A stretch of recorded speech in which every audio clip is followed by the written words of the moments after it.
Well, hello, hello, hello.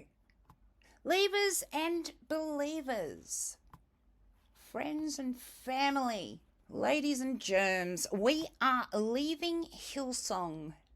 Yeah, we are, and it's feeling pretty good. Hello, my name's Tanya, and I am thrilled that you are joining us for part two of this secret club. We started last week a chat to Troy about what happened in London when his brother made some new friends. And wouldn't you know it, they were part of this church that he got involved in. And you can hear part one of that. It's just such a genuine brotherly story. It's not just for an Instagram post. Troy's brother Peter was in Hillsong for about 3 years. Initially, it had something to do with a girl, and often does.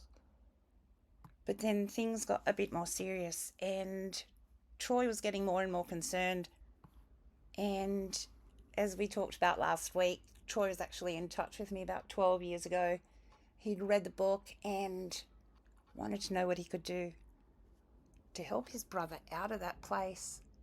And 12 years later, things are a lot better. So if you will, grab those snacks, kick back, and enjoy part two of this secret club with my very special guest, Troy. Trying to play it off a little bit, but I think his mind was starting to tick like, okay, this is not what he thought it was, like in terms of it just being, standard church. You go there every Sunday and you worship and you go about your day sort of thing.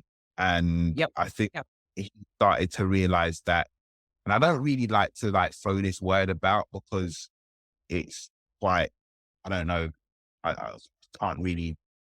No, sort it of- is a cult. Mine's a second. Yeah.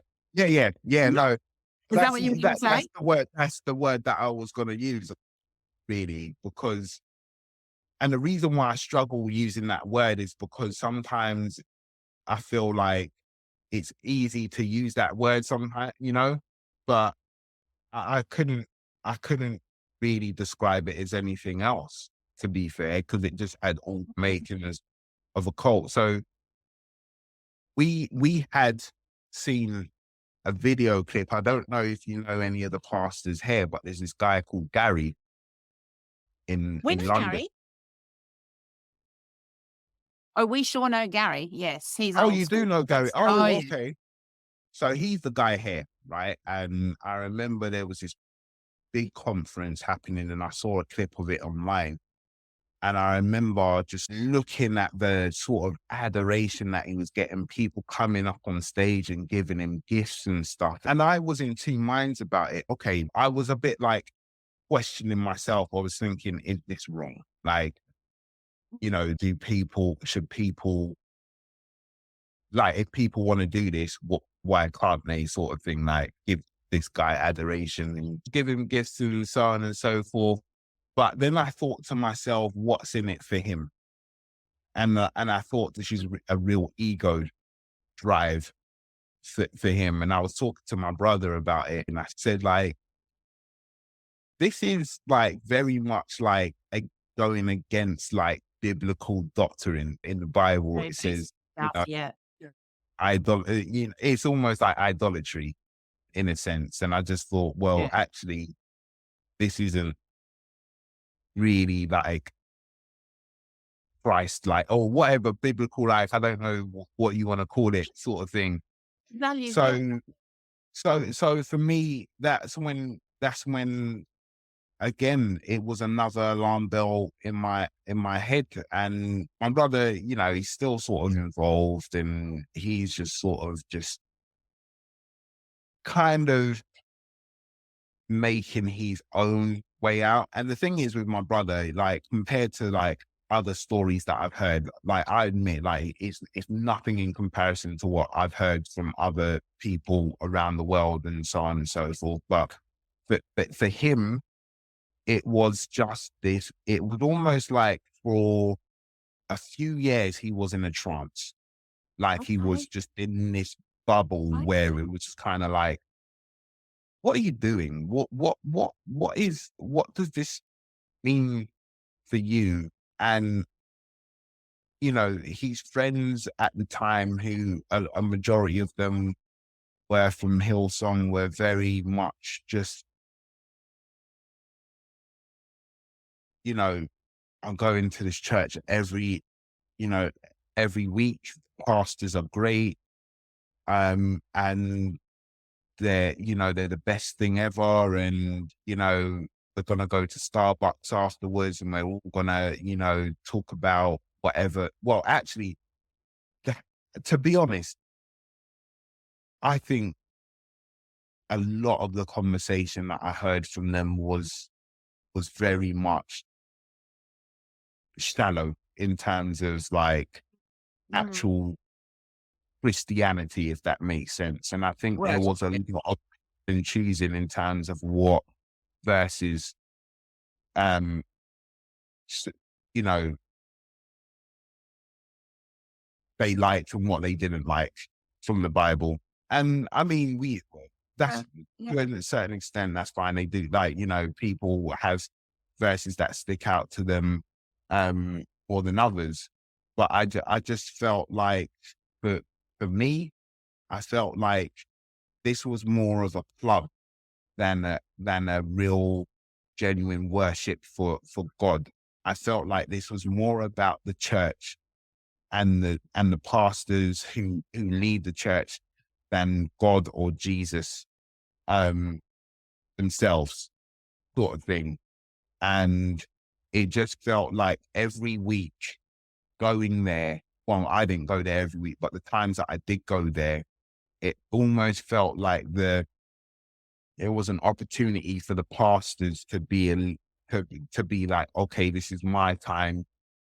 Mm-hmm. People like worship me rather than God, Jesus, selves. Mm-hmm. I think for Peter, my brother, I think for him, how can I put it? Like, he's not a person who uh, worships another man, sort of thing, Yeah. or Okay. people beings that I think for a while he just sort of started to think of this whole sandpick behavior, Yep. um, Yep. from the congregation. And again, it was almost like, I think I've got a story for you actually, but I'll get into that in a Yeah. minute. But I guess for, say, like, they're listed in as a charity, and I say that loosely. Mm. Um, Obviously, as a charity, their financial records and so on and so forth are made public. So we found like some financial documentation, and I looked and I thought, I'm not an accountant, I'm not the biggest mathematician in the world, but I thought this can't be right. And I was looking at sort of what the pastors were getting, and Yeah. it was a sizable amount from what I remember. And I thought to myself, this is actually just here for the public to see. And I thought, do they Yep. want people seeing this like blatant, like just out there in the open? Um, but I thought, is this whole like notion of hiding in plain sight sort of thing? Just like, Right. if Yeah. you if you're so brazen about it, then it may cause people to not question you. You know what I mean? It's just like, there you go. Yeah. Yep. I think people assume that if something went wrong, if it was so terrible, there'd be a consequence. The CIA would swoop in and Yeah. something Rambo, I don't know. But I mean, and that's been one of our greatest frustrations or heartaches here in Australia is all these whistleblower documents were released. It's there in black and white how they've spent the money, how they haven't spent the money that was allocated to them to run charities. There's tax evasion, all Yeah. kinds of appropriation, and guess what? Nothing's friend. So, for example, my lawyer that helps me, guides me, Nick has told me that, the ATO, the Australian Tax Office, doesn't have the Yeah. resources to do such huge investigations. So they do smaller investigations, and they're responsible for the biggest level of bankruptcy in this country, but they just don't have it to bring, I don't know. I mean, we live in hope, but yeah, it's right there. It's all sitting there. I think you've got more open charity, what's the word, requirements or for transparency than we do, I believe, in the UK. Yeah. But even from what we can see, it's bodgy at best, and it's, ridiculous at worst. I don't know, and criminal at worst, and whatever you want to call it. Yeah. So Definitely. sorry. So how does he end up kind of not going anymore? How does that? Is there a scene, or does he? No, there is. You know what? I think, and it doesn't sound that exciting, but from what I remember, it was almost like I would almost say it was sudden, to be honest. I think even though there was a gradual shift in his thinking in terms of, okay, like things aren't adding up here, I think there was a point where he was just kind of like, all right, I'm done with this. And I think also as well, like, as I said, there was a woman that he was interested in, and they actually ended up in a relationship as well, actually. And For a good few years. did she That go? wasn't What did she think? what did you, well, the best way I can describe her was very much brainwashed. Like there was no sort of critical thinking from her. She didn't question the church whatsoever. And I would, say things in front of her about the church that I didn't necessarily agree with. And she wasn't defensive, but it was more like the whole like, oh yeah. And then nothing, she wouldn't say anything more than that. But she was very much like, you know, no sex before marriage, that sort of thing. And fine, but she really meant it. So she was very much in the whole, what's her name? Bobby Houston or whatever, like, Okay. the I don't know if I can swear on this, but the whole, color your world thing and the books that Bobby was coming out with and all that rubbish, really. Um, so I think there was a real, not just from her, but I think there was a real drive for a lot of the women over here in the UK to sort of follow this. Yeah. It was a term I think Bobby used for women, but I can't remember what it was. Like got to be a kingdom woman. Can't remember what it was, but it was this whole no. Oh, is that it? I think kingdom women and stuff. Yeah. Yeah. And I think there was this whole sort of notion of, a very much like very much of a drive for women in Hillsong, to be very much like, oh, got to serve your husband and all of this stuff, and very sort of antiquated stuff going on, which also like baffled me because, on the surface, the presentation was very much contemporary, right? Very much like modern, but then there was things coming out in the church where it was like very old fashioned. And I just to myself, this is bizarre. And it was old fashioned in the sense that what I noticed, even just in the London congregation, of it being more geared towards men, like to their advantage rather than women. But the women didn't seem to question any of what they were hearing. And it was just like, okay, you've got a whole separate conference for women. And I just thought, okay, what's that about? And from what I understand, I never saw, well, I mean, apart from maybe Bobby, but in London, I never saw a um lead the church in Mm. worship, Okay. which was another thing. But I mean, just going back to, I mean, I think going back to my brother, I think, I think for him, there was a little bit of frustration in the relationship, because I think a lot of it was being dictated by Hillsong, Yeah. and I'm gonna call it Hillsong doctrine. Yes. And I think he was Yeah. a bit like, is this a life that I want to live going forward? Mm. And do I want to be in a relationship and raise a family, I guess, that's being surrounded by Hillsong, basically? Yep. Mhm. And I guess the answer to that ultimately was no. Um, Mhm. and I remember having, because obviously that documentary, I know I spoke to you about it a couple months ago, that was on Disney Plus. Whatever, about Hillsong, I can't remember the full Because of title. Hillsong, yeah.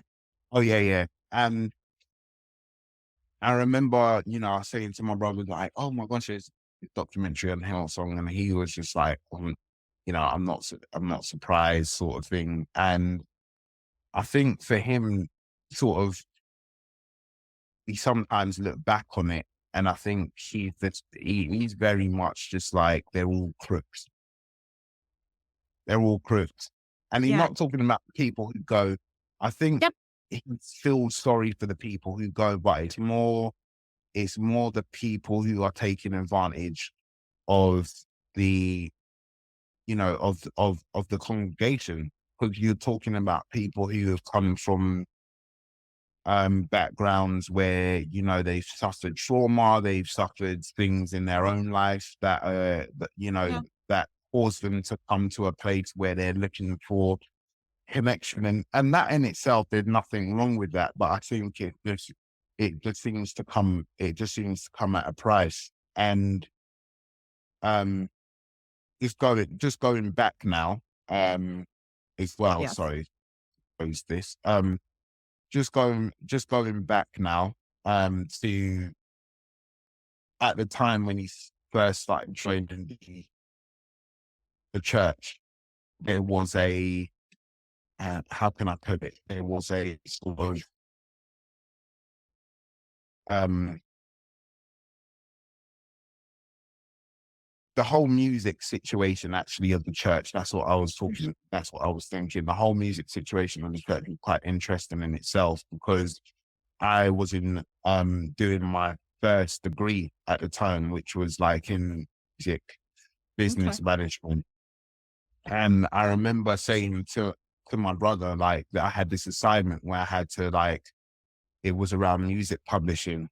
And I remember saying to Peter, I'm like, look, I'm gonna do an assignment that's based on the Hillsong model. Um, and in a Mhm. sense, Hillsong helped me quite a lot with this assignment, Yeah. indirect, because what it Yeah. was is, Hillsong has like a clear business model in terms of their music alone. I know they've got merchandising and all of that stuff, but obviously they create songs. Publishing wise, that's great, because then, they can go to other churches and say, look, can you sing our hymns or whatever? They play that, they get a cut of whatever, you know? Mhm. So that was basically the crux of my assignment. I was saying, in my assignment, in a nutshell, I can create, you know, like gospel music, or, worship music, or whatever you want to call it. And, eventually, like, grow a business out of it. And then, basically persuade other churches, smaller churches, to start using my music, so on and so forth, and then it can get money from it. So when that happened, I remember I got like an A for it, and I said And to my brother, I said, look, my tutor saw that and said he likes the business model, but it's dangerous. And I said to my brother, look, that is proof that this isn't the, this isn't legit. This is a church, you know, that poses as a charity, but is a business essentially, and a cult. But, you know, yes, they yes. need to make money. And the thing is, this is when I started learning a bit more about the head guy, Brian. Ah, Um, and again, I was, finding out more about him, telling my brother about him. And it was just this whole, I think that opened up a lot more doors as well, or a lot more windows, I guess, into, mm, the truth is, because again, I was kind of working backwards. I think most other people, they hear about Hillsong from first from an Australian perspective, I guess. But I was kind of working backwards. I was kind of like thinking, okay, here's a church in London, mhm. Hillsong. Then I was learning that there was more around the world. And then I eventually got my way to, not obviously directly, but to Brian. And then that's when I thought that's when I learned it more to this than I ever even thought. And now here's me Yeah. in little old London, but this guy has created something that's beyond my imagination. And I Mhm. just said, I just to Peter, look at all of this stuff. Look at this. Like, this guy came out with a book. What was it? You Need More Money? That's him. Yeah, that's it. Again, I just thought to myself, this can't be right. And then we were hearing about, the sexual abuse allegations, Mhm. um, and things going on in the church. I didn't really hear anything about anything like that in terms of London. And I'm Yeah. not saying it didn't happen. I'm not saying it didn't happen, but I'm just saying, I didn't hear about much of that in London as I would hear about, it happening in Australia. Um, you know, Yeah. um, More publicized. What kind of aftermath was there for you or for him, if any? I mean, what did he go through? Any kind of situation, or how'd life go after that? um, I would say there was a bit of an aftermath in terms of his relationship, I guess, with this woman that did also go to Hillsong. Yes. Um, I think she was very much really wanting the marriage and, just the whole typical sort of Hillsong life that they would Mhm. present. Um, and it just didn't end well. I'm not going to get into all of it because some of it was a little bit, No, that's okay. yeah. Just Um, but overall. yeah, but yeah, I mean, it just, that relationship ended. Um, and, I think once he was just not with the whole Hillsong vibe, it was almost just like, okay, cool. Like, you're still with, you're still with the Hillsong crew and all of that stuff. And I don't think I can rock with that really. Um, and then the rest of the friends that he had gained through Hillsong, that eventually fell off. There was one particular friend who Right. he Yeah. actually sort of just felt sorry for really. Um, and that relationship just ended as well. And then I would say, in terms of anyone that he knew from Hillsong, is he still in communication with them now? No, absolutely not at Okay. all. And I think in terms of me, not much of a more aftermath for me. I think, I'm not worried about my brother returning there anymore. Okay. That's just going to happen. But I think for me, I still have like an interest in the church, in terms of like, sometimes I dip in and out and think, okay, what's going on for them today? What are they doing? What are they? And, recently, I looked into what like Hillsong are doing here in London, and what I've noticed is I think they split up their um congregations into smaller ones now. So it's almost like they're trying to Mhm. more of a more of a community based church, if that makes sense. So Okay. Yeah. with smaller churches dotted around, instead of everyone going to this um one theatre, Yeah. Yeah. which is what it used to be. And I, I'm I'm kind of like, my whole thing was, and it sounds really selfish, but I'll say it anyway. My whole thing was this: I was concerned about my brother. Mhm. I really, the church bothered me. Yes, it did, but I was more concerned about my brother. So it was more like, as Um, soon as he was gone, Yeah. Yeah. I I I didn't care Yeah. about what the You church weren't did. looking back. Yeah. Uh, and I mean, you've been so gracious and polite and fair and reasonable and considered with your statements. There's so much in there though that I know other people who are concerned for their brother or father or sister or cousin.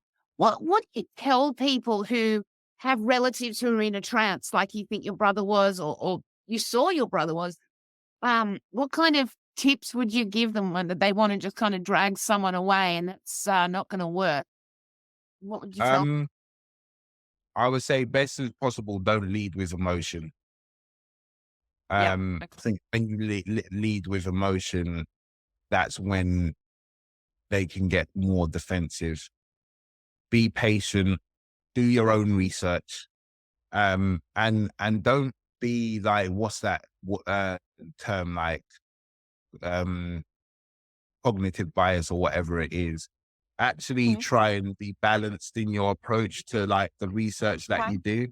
So like, even like, because if you've got a negative view or you're suspicious, that can sometimes like lead how you do your research, basically. So try and be balanced as best as possible, even though it will be hard. And whatever you find, good or bad, just try and present that to them. And then all I can say is, they have that, you've given them the information, and it's Mhm. up to them to do um to do with that information as they please. What I would say is this though: if you find that they're, you know, putting themselves in danger in any way, then yeah, definitely like properly intervene. Okay. And even that will be hard, but like I'm lucky enough to, that, my brother didn't get to a point where I felt like he was really, really putting himself in danger. Whereas I know other people may not Mhm. have that privilege, if that makes sense. So for me, it's be patient, don't lead with emotion as much as you possibly can, and just sort of, yeah, do the researching. Thank you so much.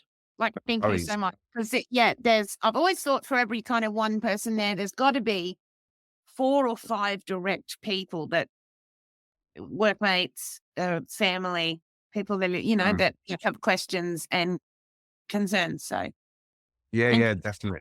No problem at thank you, all. Troy. Well, your day's just beginning. And thank you so much for your time. And yeah, wonderful. My wonderful. pleasure. No problem. Thank you very much. Bye. Bye-bye. Bye. I loved that story. There's so much genuine care in that, and Troy's become a social worker. He's clearly very measured, wanting to be very rational about everything, and very fair as well. You know, their relationship is great, and that's a great outcome. I'm always fascinated by these, you know, the archetype of the warring brothers. There's always these two brothers in all these stories, you know, Cain and Abel and Esau and Jacob, and then, you know, there always seems to be these brotherly stories in the Bible and with those evangelists, dictators. And yet this one is just so legit. Really grateful for Troy's contribution to our giant conversation. So many people are pulling their hair out because they've got a relative or a friend involved in a place like Hillsong, and they just don't know exactly what to do. So I really hope that was helpful to people. I want to thank you again for choosing to spend time with us. Really appreciate it. Please like, share, subscribe, do all that, and share this with someone who you think will benefit from it. A lot of pain, blood and sweat and tears went into that. Not on my part. Thank you for all your messages and comments and votes of confidence. They're always appreciated more than you know. And a huge thank you to my patrons, especially my newer ones. Really appreciate it. Your support goes a long, long way to make this show happen. That's us for today. I hope you are doing great. I want you to keep being kind to yourselves, please. Please. Be kind to people around you. It's incredibly disarming. And keep leaving Hillsong. I mean, Brian put out a tweet this week that said, "We're coming back." So, you know, head for the hills. Keep getting out of there. And we'll talk soon. Bye.